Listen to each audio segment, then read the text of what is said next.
In Acts chapter 10, from verse 1 to 4 and verse 30, we saw a man who does not have the right to participate in the Commonwealth of Israel. His name was Cornelius. But he knew prayer and fasting and giving of alms. The Bible said in verse 30, as he fasted, he said, an angel appeared to him and said to him, go and call Peter. He will come and tell you the word of this life. If a man begins to fast, the heavens over him opens.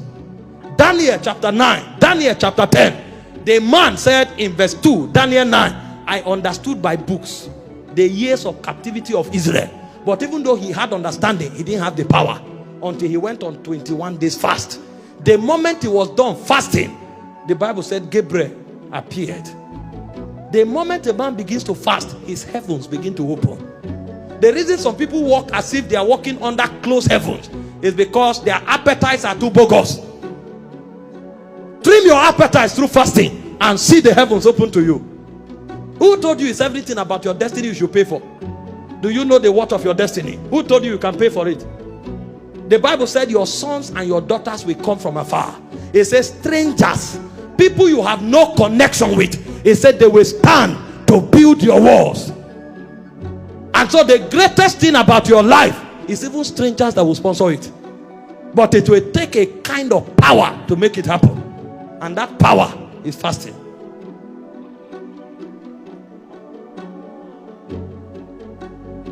Find people who have periodic encounters, who hear the voice of God casually. They put their appetites in check. When a man doesn't control appetite, God will be far from him. He has God on his inside, but he will not be real to him. Number 4, what is the benefit of fasting? Fasting creates atmospheres of intervention. I was telling my people here, I said, don't be pessimistic about life. It's not only bad things that happen to people. Good things also happen to people. If you lose money, you should also pick money. All the time they say, I lost this money, I lost that. How many times have you picked money? If you don't pick money, then you are not permitted to lose money. Because it's not only bad things that happen. Good things also happen. They kicked you out of the door. When will doors open on their own accord? You will need an atmosphere to control and to command that level of power. The moment Daniel started fasting, like I quoted, the Bible said angel Gabriel appeared and he told him, I was made to fly swiftly. That means the angel was a bit reluctant. Something compelled him to function even faster. When you create that atmosphere, anything is possible. In Acts 13 verse 1 and 2, it said when the elders of the church in Antioch prayed and fasted and ministered to the Lord, it says suddenly the Holy Ghost said. That atmosphere is an atmosphere of possibilities. Fasting is not a church activity. Fast on your job, fast in your office, and if you are the boss, get your workers to fast. If you want unexplainable but undeniable things to happen there. Some people think it's only when we gather in church we fast. Who told you that? It's only in church miracles take place. You need more miracles in the world than you need in the church. And so if you want interventions, supernatural interventions on that job, better include fasting. Get your workers to fast. If it's a church-based organization, better. Pray in the office, fast in the office. It's only Christians that think Christianity is an ancient religion that is meant only for church. Enter an Indian restaurant, the first thing you will see is the God. If you don't want to eat, go. And it's not only in India. Go to the UK, find them there. Their God is the first thing they travel with. People travel with their God. But you find a Christian, he's too educated and elitist for God. He comes to the office, he's speaking, hello, hello. Then demons will slap them off the seat. He wake up and say, I have headache. It's not finishing. Why will he finish? He wakes up, he says, stroke. I don't know why I can't bend my back. How can you bend your back when you left your God in church?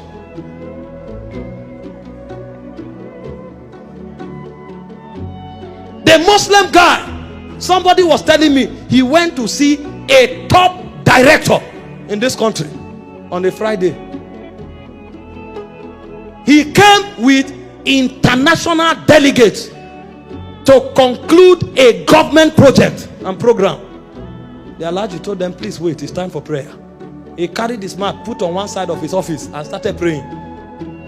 They waited until he finished praying. When he finished, they said, sorry. He is surprised if you don't know that he should do it. And he will be surprised if you are offended. He can cancel that thing and say, go to her. But a Christian, he is God, we always wait. And that's why when the devil comes, usually he comes when his God is waiting.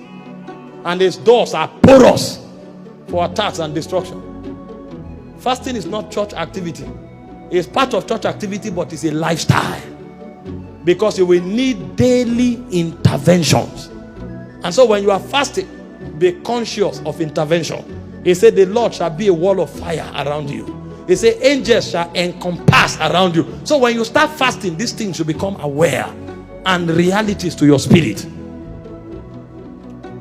When things want to happen with you, tell yourself, no, I'm an impregnable fortress. Because when I was fasting, it was not a religious activity. I was creating a wall of fire around myself. Things don't happen to me. I make things happen. When we talk like that, it's because of what we are doing. Number 5, fasting is an activator of ordinations. Every time people begin to fast, dimensions of their ordinations begin to wake up. Your ordination will be dormant until you fast.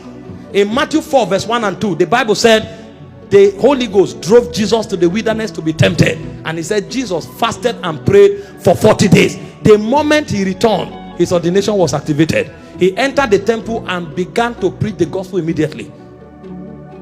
In Acts 13 verse 1 and 2, as they fasted and ministered to the Lord, the Holy Ghost says, separate unto me Paul and Barnabas. Many believers come to tell you, what is my calling? The question is not what is my calling, is should I fast? Because if you are fasting, you won't ask somebody about your calling. Your ordination will not be awoken until fasting becomes your lifestyle. And don't make another man gives you a destiny that was not written for you. Because men have programs, men have projects, men have institutions. You must be aware of your ordination first. If it's God leading you to work with someone, that's beautiful. It's God leading you. But if you don't know your ordination, don't be tied to something when there is a calling for you. It will take fasting to be aware of it.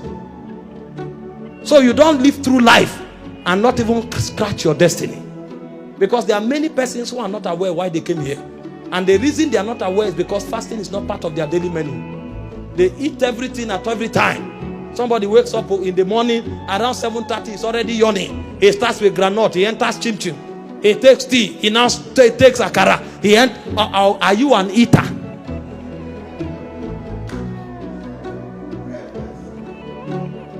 By 12 o'clock, he has eaten 3 times. He just took Indomie at home. He gets to work, he takes tea. Before you know what is happening, there's light refreshment. This is how they'll be doing their hand. They'll be putting food in their mouth stylishly. Are you a glutton? Will you eat your destiny?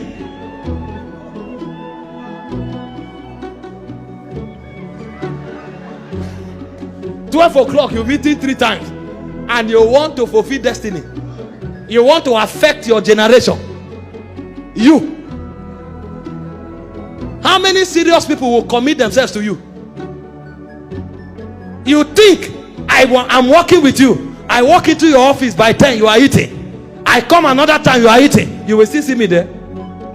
You are not going anywhere. Go and look for a food contest. That's where your destiny is. Ask those who walk around me, they know. And those I travel to minister for, they know. Sometimes I go to a place to preach. I eat only twice in 4 days. Did I come here to feast? When I went to Pakistan, I was there for 7 days. I ate less than 6 times. The guy looked at me and said, "What do you eat? Is the food not good?" I said, "Don't worry, this stomach is locked." I came to the Middle East. I come to an Asian continent to contend with the forces of Islam. And then I will say, "Wow, what kind of food is this? Wow, this is a good meal. How do you prepare it?" Am I a chef? Fasting triggers revival.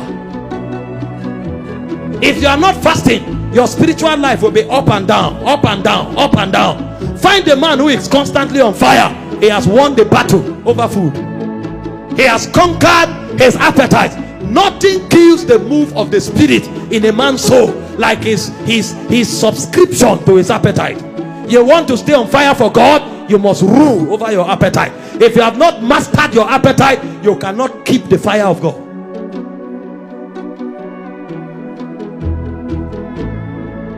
Every time there's a revival, men turn to God through fasting. Daniel 9 verse 3, Joel 2 verse 12. It's not possible to have revival without fasting. When God breaks upon a people, find out they've humbled themselves through fasting. And so instead of pursuing people and say, give me your fire, go and excavate yours on the altar of fasting. Because anything given to you can be taken, but anything you discover is yours forever. Nobody can take it away from you. I'm not on fire just because hands were laid on me. I have given myself to certain things. Pastor Victor knows, anytime my spirit is going down, there's a 14 days prescription I have. I pray every 1 hour in every 3 hours. 6 to 7, 9 to 10, 12 to 1, 3 to 4, 6 to 7. I maintain that schedule for 14 days and I read the New Testament with fasting and prayer. If I do that, oh my God, no matter how dead my battery is, it comes alive. Because one of the ways of setting yourself on fire is to engage consistently the altar of fasting.